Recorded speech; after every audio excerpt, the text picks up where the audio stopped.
Manana anjara toerana lehibe eto Madagasikara ny sehatry ny fambolena manoloana ny fivoaran'ny teknolojian'ny fifandraisana araka-aja mirindra dia tsy afa-miala amin'izany isika malagasy indrindra ny tontolon'ny fambolena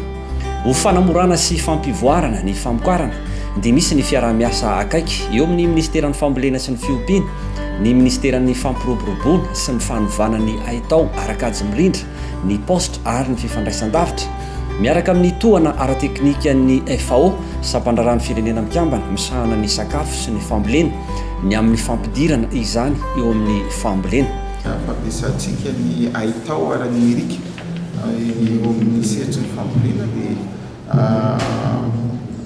fomba sy fitaovana ahafahantsika mampalakilaky ny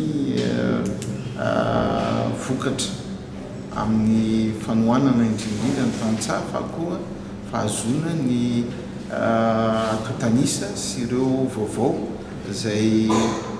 ilainy na ny teknisiana fa indrindra moa ny eo anivon'ny fitondrana amin'ny ambaratongisanisany amin'izay fanapahan-kevitra ilaina hoentina anohanana ny tantsaha fa koa amahana olana aingana. Efa nisy nambaraka teo zao moa ny fametrahana an'ilay carte de producteur numérique izay ahafahana mahalala ireo mikasika ny tantsaha tsirairay izay manana an'izay carte zay manampy azy amin'ny fahazona anam-pamokarana amin'ny vidy mirary ohatra manampy azy koa amin'ny fahazona tohana samihafa avy amin'ny ireo sampanasa ny ministera sy ny tetikasa izay miara-miasa amin'ny ministera na eo ambany fiahiny ministera. Ankoatran'izay ny amin'ny lafiny fiompiana ohatra dia hitantsika mikasika ny fampiasana ilay puce électronique anatin'ny digitalisation ihany koa zany fitaovana samihafa eo zao ilay fampiasana ny appareil mobile izany hoe fampiasana ny telefona amin'ny alalan'ilay hotline 321 mba ahazony ny tantsaha izay vaovao sy ihany koa torohevitra ara-teknika amin'ny alalan'ny telefona dia tsy voatery intsony zany hoe manatona ny toeram-piasan'ny ministera izy raha fotoana indrindra moa hoe manahirana na amin'ny fotoana sikina amin'izao izao hoe metapaka ny lalana dia matetika hoe mitokamonina fa ahafahantsika manala n'izay fitokamonina izay ny fampiasana ny